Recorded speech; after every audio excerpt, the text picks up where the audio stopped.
2002 over Germany, the middle of the night. Where is it? A Russian plane is taking children on holiday to Spain, but the pilots can't believe what they see heading towards them. Get on the left!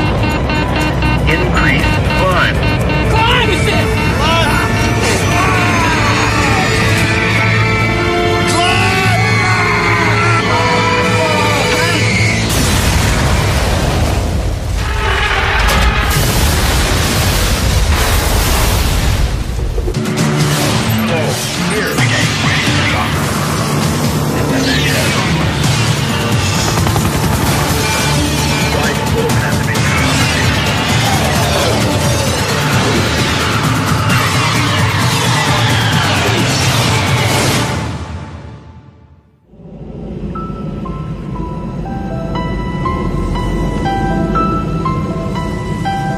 June 2002, the city of Ufa in western Russia.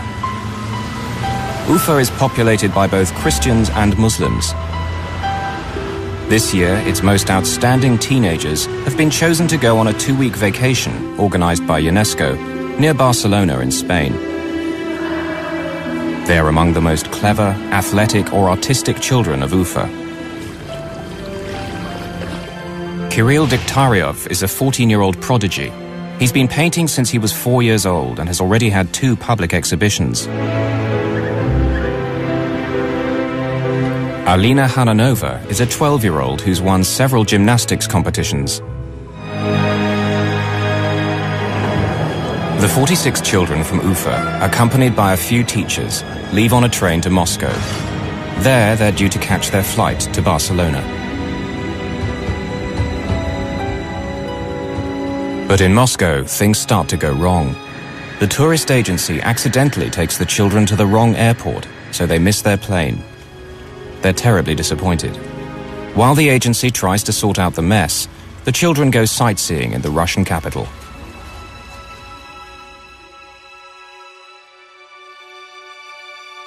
It takes 2 days to charter another jet, but finally they're on their way to Barcelona.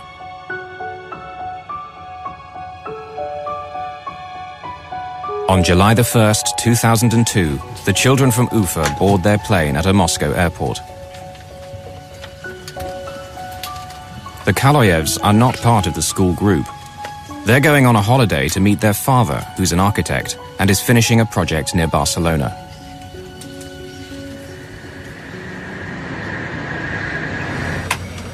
No fewer than 5 Russians are flying this plane. The captain is Alexander Gross, who's been a pilot for over 30 years.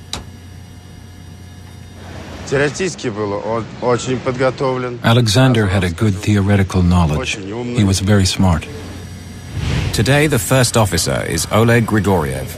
But actually, Grigoriev is the airline's chief pilot. On this trip, he'll be evaluating Captain Gross's flying. If you did something wrong, some captains would criticize you very rudely. Others would be very formal and polite. But Oleg Grigoriev would express his disapproval in a gesture, like that, meaning, why on earth did you do that? Captain Gross is in command, but Captain Grigoriev is his supervisor. If it comes to the crunch, who will really be in charge? Seated in the left rear is Murat Itkuyilov, normally the first officer, but who's not officially on duty because Grigoriev is in his seat. Nevertheless, since he'll soon be promoted to captain, his opinions are considered. Murat был профессионален как пилот. Любил летать.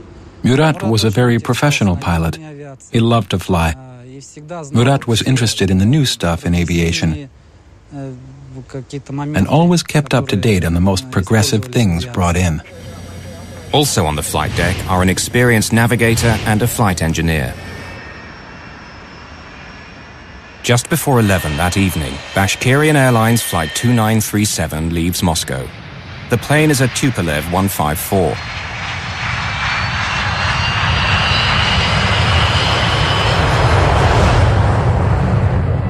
Like most modern aircraft, it carries collision avoidance equipment called TCAS, or Traffic Collision Avoidance System. Descend, descend, descend. TCAS works because all commercial aircraft carry a transponder, which sends a constant stream of radio signals identifying them and saying where they are. TCAS listens in and calculates whether any of the planes is on a collision course. If they are, it will tell the pilot what action to take to avoid collision. Descend. If air traffic control should ever let them down, TCAS will be their last line of defense. Clear of conflict.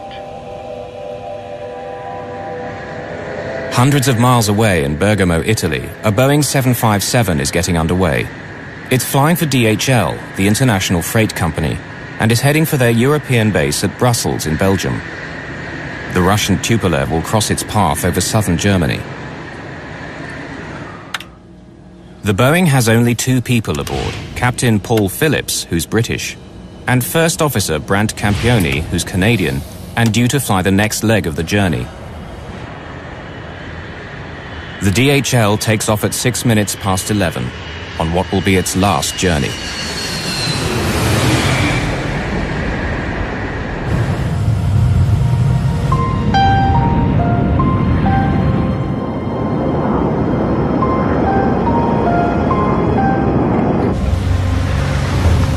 Ten to 8 at the Skyguide Area Control Center in Zurich, Switzerland. The busy day shift has ended and the night shift is reporting for work. Peter Nielsen is an experienced controller. He's been doing this job for 8 years. The center regulates air traffic in southern Germany as well as northern Switzerland. Tonight, there are only 2 controllers on duty. But the traffic in their sector is light, and Nielsen's colleague decides to take a lengthy break, a common practice at Skyguide. Peter Nielsen is now responsible for all air traffic on 2 radar screens, which sit several feet apart. At 10 past 11, 2 technicians arrive. They inform Peter that Skyguide management has authorized them to carry out maintenance work on the main radar. While they do so, the screens will work much more slowly and will give no visual 2-minute warning if planes are getting too close to each other. Thai Inter 933, route Tratzingen Allgäu. Bavarian 350, descend flight level 270.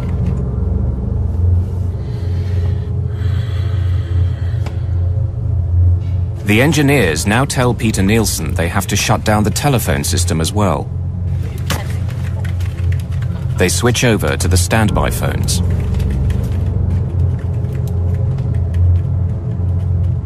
No one realizes it yet, but the seeds of disaster have been sown.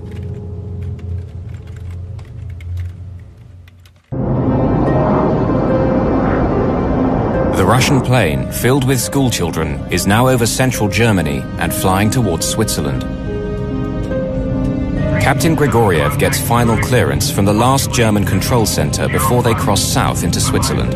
128.05, Bravo Tango Charlie 2937. Goodbye. The German controller hands over the Russian plane to Skyguide, where Peter Nielsen is at the helm.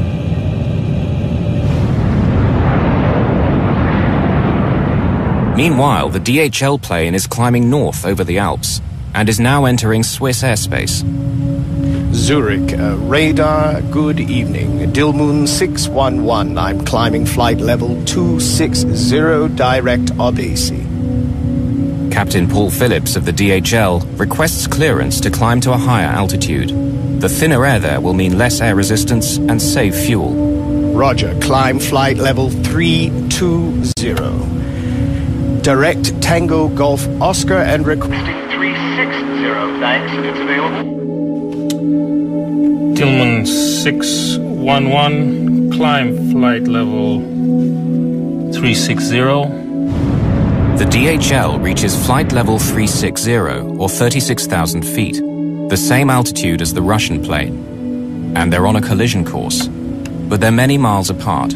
So far, no danger. Now the assistant gives Peter Nielsen a new flight strip. An Airbus Aero Lloyd Flight 1135 is flying to the airport of Friedrichshafen nearby. It's going to increase Peter's workload dramatically over the next 5 minutes and have him switching from one screen to another. Peter tries to dial the airport control tower at Friedrichshafen to discuss handing over the Aero Lloyd flight to them. But the line is dead. He tries a second time. Die gewünschte Verbindung ist nicht möglich. Bitte überprüfen Sie. The phones aren't working. The Aero Lloyd pilot is trying to make contact with Peter. He has to leave the Russian pilots unattended. But the Russian pilot is also calling him on the other screen. Aero Lloyd 1135, roger. Call you back. Station calling. Say again, please. Zurich, good evening. Bravo Tango Charlie, 2937. Level 360. Bravo Tango Charlie 2937, squad 7520. The Aero Lloyd is calling again. Yeah, expect so. Call you back shortly. Now another plane needs him. A Thai Airways flight heading north. Thai into 933. Contact now on Munich 132.140. Goodbye. 140 Thai. Air traffic controllers are used to handling tricky situations. But tonight, Peter's equipment isn't working properly, and he's controlling two screens at the same time. Normally, his radar would warn of any impending collision. What he doesn't know is that tonight, it's out of action. Correct. What is your present heading? Present heading is 265. Roger. Right turn, heading 280, vector ILS 24. Right heading 280 to expect ILS 24, Aero Lloyd 1. Peter wants to get this Aero Lloyd flight off his hands. He tries dialing the public number for the Friedrichshafen control tower for the third time. Bitte überprüfen Sie die Rufnummer. Die gewünschte Verbindung ist...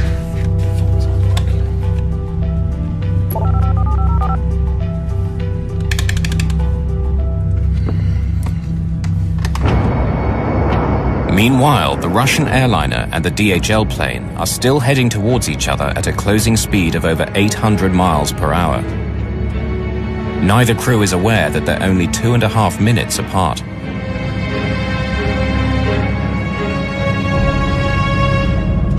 The DHL plane is now approaching the Swiss border with Germany.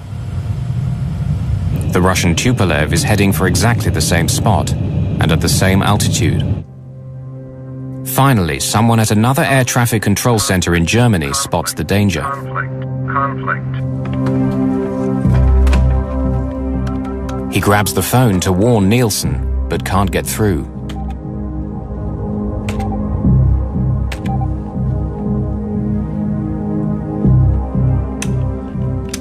International air traffic rules prevent him from talking to the pilots directly.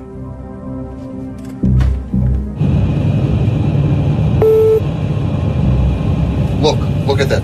Now, for the first time, the Russian pilots can see the DHL plane on the screen of their TCAS anti-collision computer. But Peter Nielsen is still focused on getting the Aero Lloyd flight safely down. Aero Lloyd 1135. Aero Lloyd 1135, go ahead, sir. Yeah, I lost my connection to Friedrichshafen Airport. Could you please call them on your second set, 124.35. Tell them you're coming in ILS 24 with 20 miles now? Okay, will do. Thank you. Okay, taking over. On the DHL cargo plane, the crew is relaxed. They don't know they're on a collision course. Their TCAS hasn't sounded a warning yet. Stuff I can get you? The first officer goes to the washroom. On the Russian plane, the pilots are getting concerned. The other plane is getting closer and closer, but they're not exactly sure whether he's on the same altitude as them. He's going below us. Why below? 500. No, 100 meters. Traffic. Now fucking traffic. Why? Traffic. TCAS, the collision avoidance computer, is warning the Russian pilots that the other plane is getting too close for comfort. At the same moment, the TCAS in the DHL cockpit detects the Russian plane. Descend.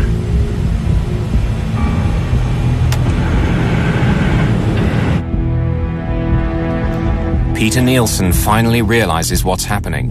Bravo Tango Charlie 2937, descend flight level 350. Expedite, I have crossing traffic. Descend. Captain Gross disengages the autopilot and starts to descend. Climb. Climb. TCAS is telling them to climb. The controller is telling them to descend. It says climb. He is guiding us down. Bravo Descent? Tango Charlie 2937, descend level 350, expedite descent. Expedite descent level 350. Bravo Tango Charlie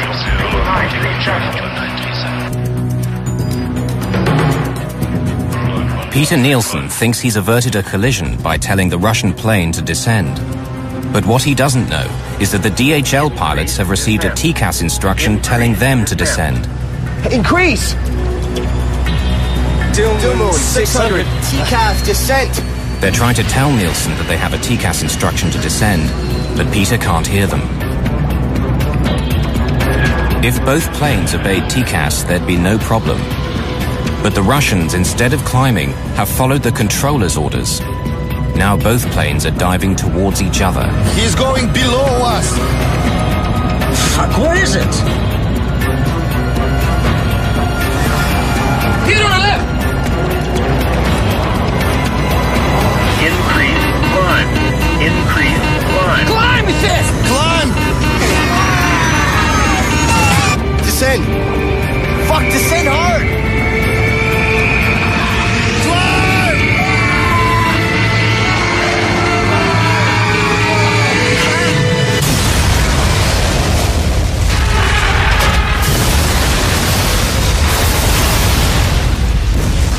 The tail of the DHL clips the belly of the Tupolev, tearing it apart.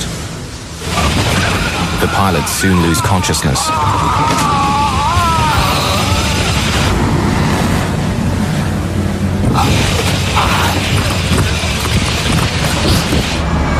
The DHL struggles on for another 2 minutes.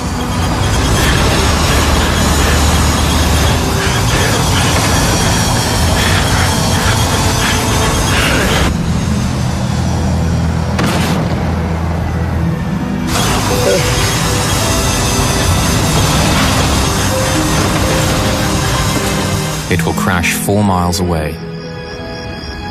Can we go over to 3000? Affirm. Bye-bye. Bye-bye. Peter is unaware of what just happened. Bravo Tango Charlie 2937.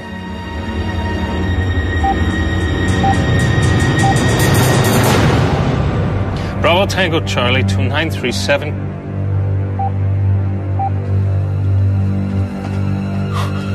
Bravo Tango Charlie. This is the nightmare that every controller hopes will not happen to him. 2 of his aircraft colliding, killing scores of people. Oh!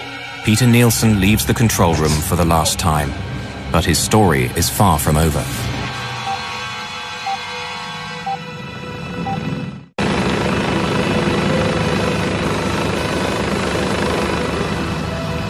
The wreckage of the 2 planes has fallen just outside the small city of Überlingen on the German-Swiss border. Wreckage is scattered over 130 square miles. It's the worst mid-air collision in German post-war history. Debris comes raining down around a school for handicapped children run by Bruno and Stella Wegmüller. The sky was orange, red, flaming, and we saw these pieces falling down and detonations again and again, and we realized it couldn't have been a normal thunderstorm. It was something we had never heard and seen before. It was incredible because there are many, many houses here, and there was nothing on this place.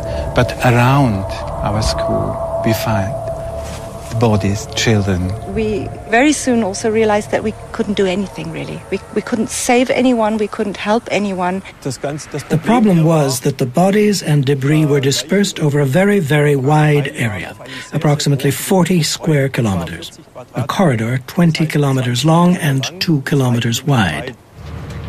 It was the largest police operation in the province of Baden-Württemberg, lasting a week and involving over 6,000 people searching for the bodies.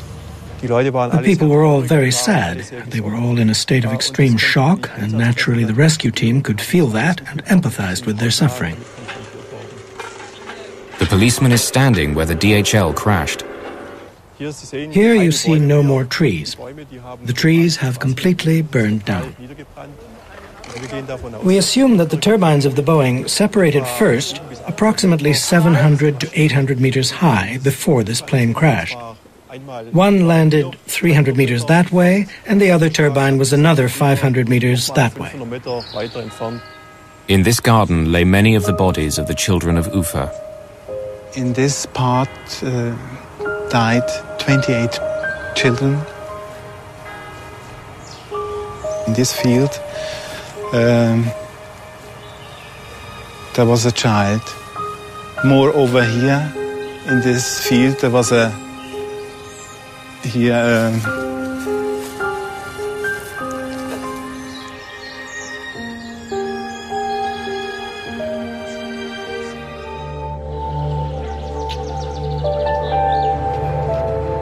Vitaly Khaloyev, the Russian architect, was awaiting his family in Barcelona. He's one of the first to arrive in Überlingen.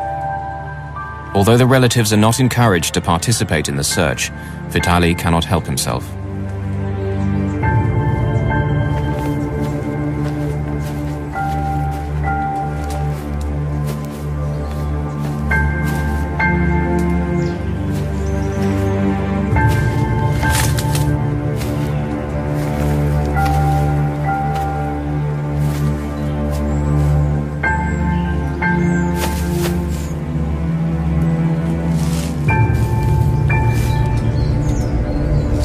Vitaly finds a broken pearl necklace. He recognizes it as his 4-year-old daughter's. Amazingly, amidst all the carnage, Vitaly finds his daughter's body intact.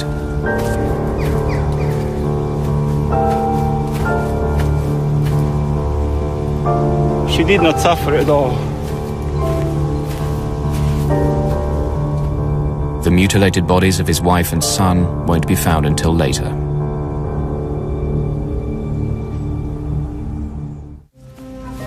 Over 6 days of searching, the rescue workers gather bodies and body parts scattered all over the southern German countryside.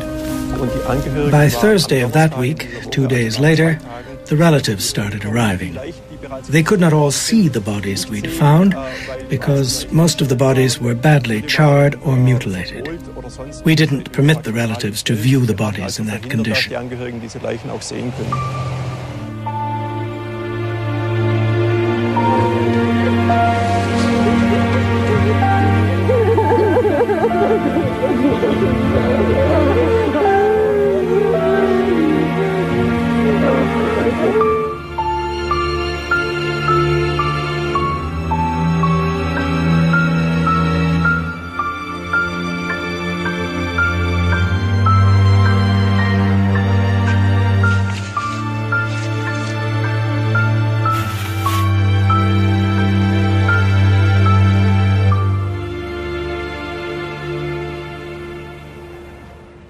In Ufa, in western Russia, both Christian and Muslim communities are devastated by the loss of their children.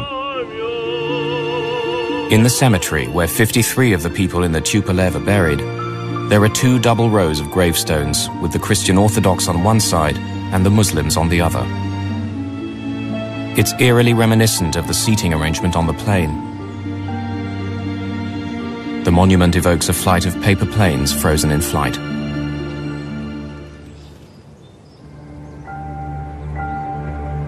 Vitaly Khaloyev, who lost his entire family, has designed and built a huge monument in their memory.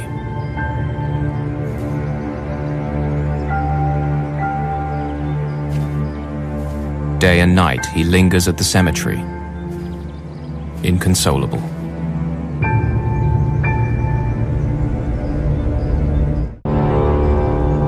At Skyguide in Zurich, after the collision, work has all but come to a standstill. They were shocked, they were helpless, there was a lot of sadness, people crying, and we were criticized for being too technocratic after the accident. I have to accept that. one of the biggest tasks was to maintain operations, because there were planes coming in, going out after this tragedy, and that was a very, very difficult situation for everybody. For the next 3 weeks at the Zurich Air Traffic Control Center, capacity is reduced for lack of available controllers. Peter Nielsen never again worked on an air traffic workstation. The hunt begins for a scapegoat. If two planes collide in empty skies, someone must be to blame. At first, some suspect the Russians. The pilot of the Russian plane is said to have ignored repeated instructions from air traffic controllers. And while the repeatedly, they contacted the Russian pilot and asked him to change altitude because he was flying at a level where he should not have been.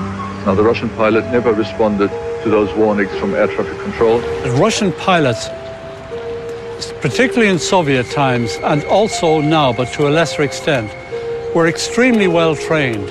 I have no concerns about the training of pilots. They've been trained for almost every operational possibility that could happen. Why did the TCAS device meant to avoid collisions, in this case maybe help cause one? And why didn't the Russian plane descend when first ordered? A language problem? Controller commands are always in English. I knew everybody from that crew. Everybody knew English enough to speak with controller. So who is to blame? The media spotlight now falls on controller Peter Nielsen. He was the man who'd guided the two planes towards each other. They were under his control. He must have caused them to collide. I was as shocked as I could have been with any other name or any other colleague. I was just very sorry for him. The media coverage about the incident very often makes you angry because these statements are taken out of context. You really get the impression they just want to fill the newspaper. They write whatever they get. They go after colleagues, they give them a call at home, they follow you wherever you are. You don't deserve to be the boogeyman for everybody. And that's something which really is still very difficult to accept, that suddenly we are some sort having to take the blame because the others are dead or the others are hiding behind politics, rules and things like this. We started to leave this building by the underground exit, which leads through another building, just not to see anybody. They were asking people on the street in Kloten, people who were not involved at all, just to broadcast something in the evening. And that makes you angry, and you cannot resist it. And what more do we know about this Swiss controller at the center of the investigation? He was chased by the media. He was accused of being a murderer. He's the man, obviously, everyone wants to talk to, but at the moment the Swiss say he's in no position to talk. And we heard today that the Swiss authorities have opened an investigation to see whether there's enough evidence for charges of manslaughter. The accusation was manslaughter by negligence in 71 cases. And the speciality is that in this case, the investigating judge has been working on a investigation on his own, independently from what the Aviation Investigation Board of Germany did. Meanwhile, that investigation is underway, headed by Germany's air crash detectives, the BFU. By the fifth day, they've read all the black boxes. So this is a typical voice recorder, which was built into the Tupolev 154. It shows two reels. The recording time of this recorder is 30 minutes. And this is rather solid, but the original voice recorder of the Tupolev was heavily damaged. So we had to remove the tape and replay it on such a specialized tape recorder. This is the hangar where wreckage of the planes was examined. This one here is the lower surface of the right wing of the Tupolev, and that remaining stub here went below the Tupolev and caused these scratches. That top part of the vertical tail remained at the accident site on the main wreckage of the Boeing. But could this accident have been avoided? TCAS normally has a safeguard mechanism called a reversal. If an alert is issued and one aircraft crew ignores an instruction, TCAS orders a reversal. If the TCAS on aircraft A senses that aircraft B is still on a collision course, it will tell it to go in another direction. But it didn't. Why? One of the major requirements for that is that both planes have to be at least 100 feet apart in altitude. But this requirement was not met at the time. That's why no reversal was given. When the DHL's TCAS saw that the Tupolev wasn't climbing, it could only tell its pilots to descend even faster. Increase descent.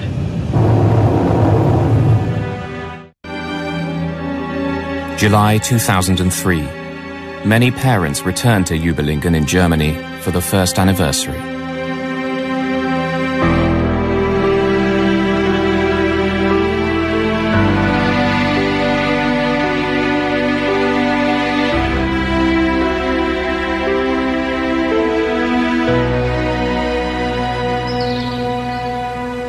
The Germans built a memorial on the site of the tragedy. It's made up of a series of giant silver pearls on a broken necklace.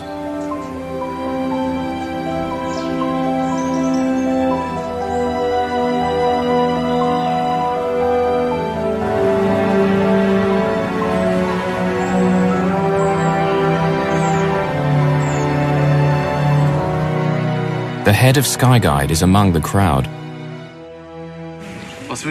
Can you tell us, what are the mistakes you made? I don't think this is the time to talk about it. I'm sure you'll understand. Have you apologized? Okay. Thank you.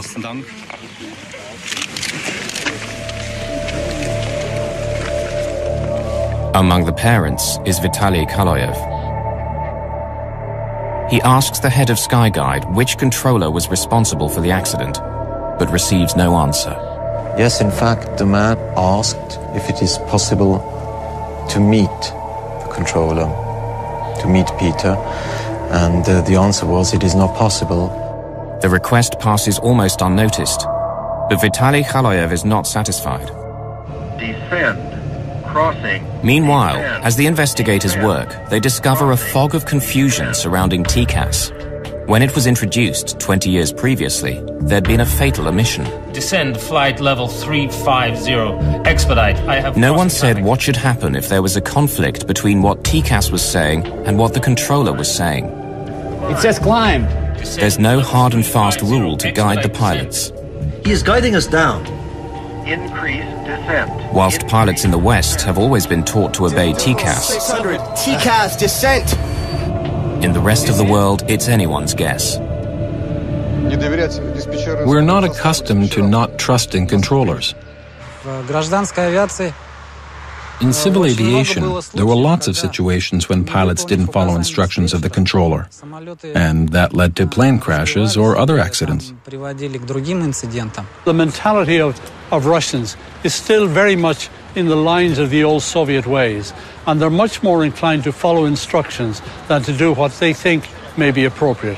They always reckon that the other guy knows better.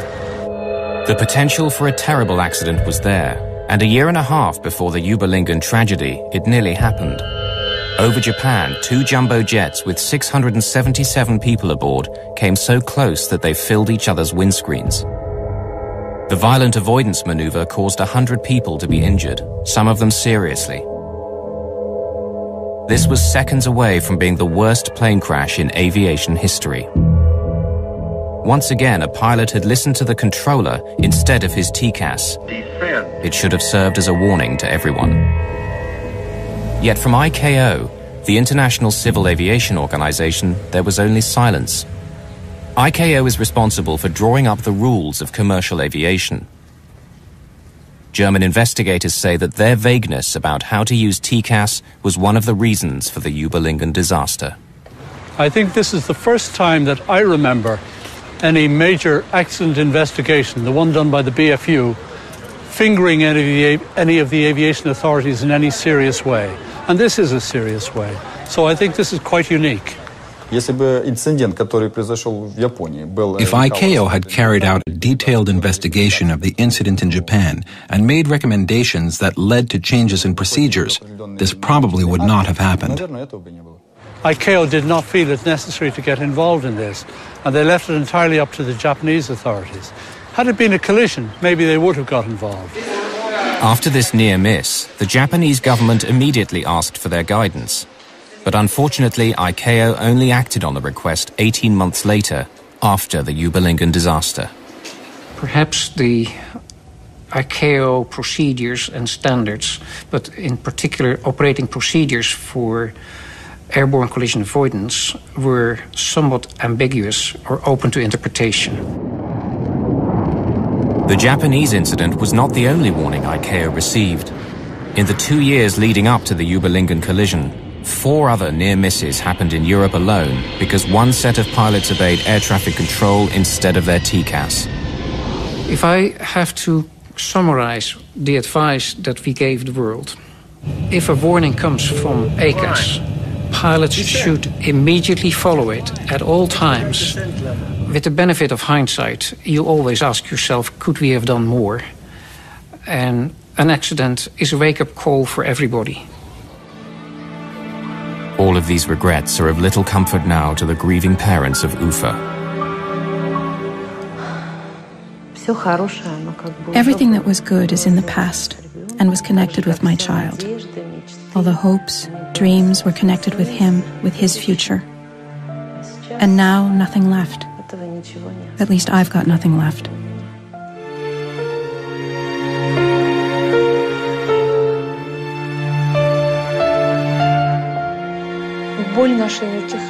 Our pain doesn't go away, you know. It's getting stronger every year. Some grown-up people made a mistake, made a fatal mistake, and the kids were gone.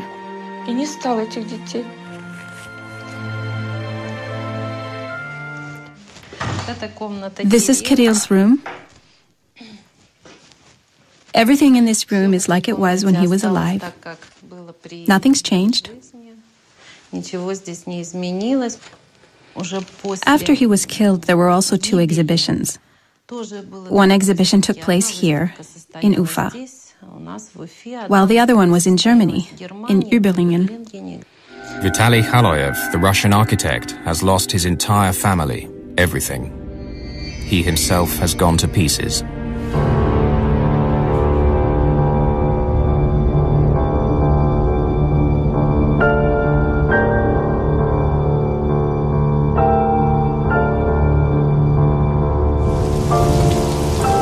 He's become obsessed with finding out who is responsible for the collision. Khaloyev decides to travel to Zurich to play out the last tragic chapter in the Überlingen story. On February the 24th, 2004, a stranger calls at the house of the controller, Peter Nielsen.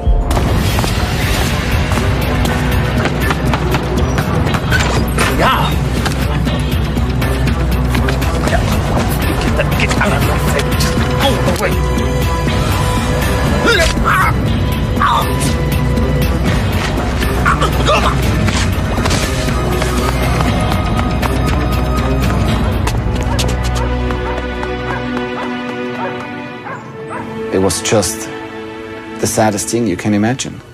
I knew his family, I knew how much he loved his kids and his wife, and the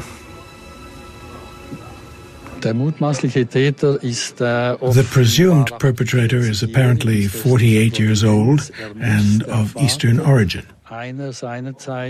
He is likely the father of one of the families that was killed at the crash. He likely lost his wife and both their children. They found Vitaly Khaloyev nearby in a hotel. Suspected but not yet charged with the murder, he's presently in a psychiatric clinic while they decide whether he's fit to stand trial. We didn't want him to be killed. We didn't want to have more victims related to that catastrophe because of our children. The killing of the flight controller was a very, very sad event. And the saddest thing of all was that he was not actually responsible for the accident. The system responsible for the accident was the poor Skyguide management and quality control of their system.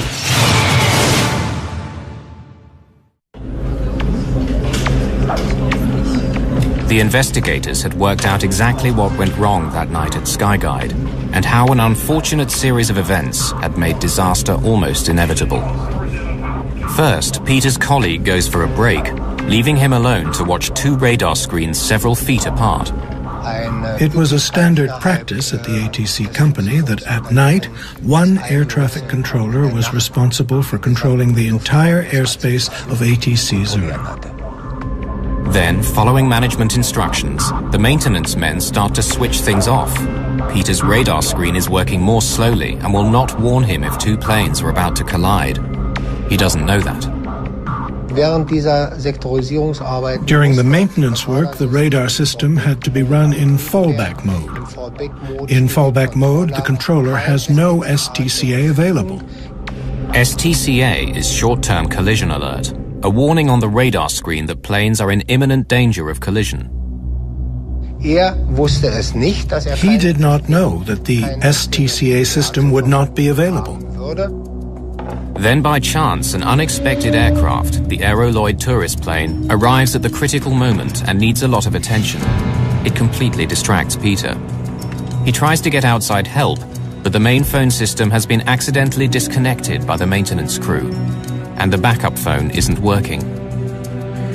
The controller has been robbed of all the technical support he needs. The phone link with Friedrichshafen was down. At this time, there were various radio transmissions, and the controller had to answer them on the different frequencies. Finally, when both planes are descending, the DHL pilots cannot tell him what's happening because the radio frequency is busy. 600, TCAS, descent! The earliest they could do that was 23 seconds later, because until then, the frequency was blocked by the ATC Zurich transmission to the Tupolev crew. May 2004. It had taken the German BFU investigators 22 months to publish their final report. They found that the disaster had two major causes.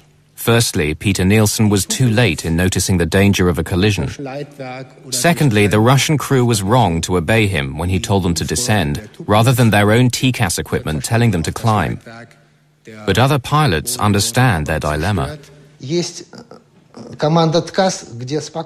TCAS commands are spoken in such a dispassionate voice. Descend. Increase descent. Such a matter-of-fact type of voice. And then there's the voice of the air traffic controller's urgent command. Descend immediately. Leave this altitude immediately. Go to another altitude at once. So, whichever voice sounded more urgent was the one the crew obeyed. Finally, the report severely criticized Skyguide for leaving a lone controller on duty that night. We have learned our lesson, and we don't have single-manned operations or only one controller in front of a monitor anymore. This might happen again. Another badly organized air control service or a crew might make a mistake. You're guilty or not guilty. That's not the meaning of a final report. The meaning of a final report is facts. What has happened? Why did it happen? What are the lessons to be learned? Safety requirements. Mistakes were made by us also, and we regret them deeply.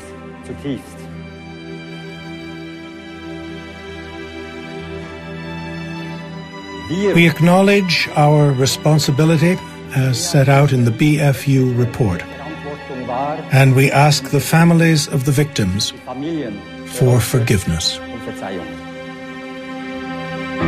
At Skyguide in Zurich, a rose now sits in a vase in memory of Peter Nielsen and the tragedy of Überlingen.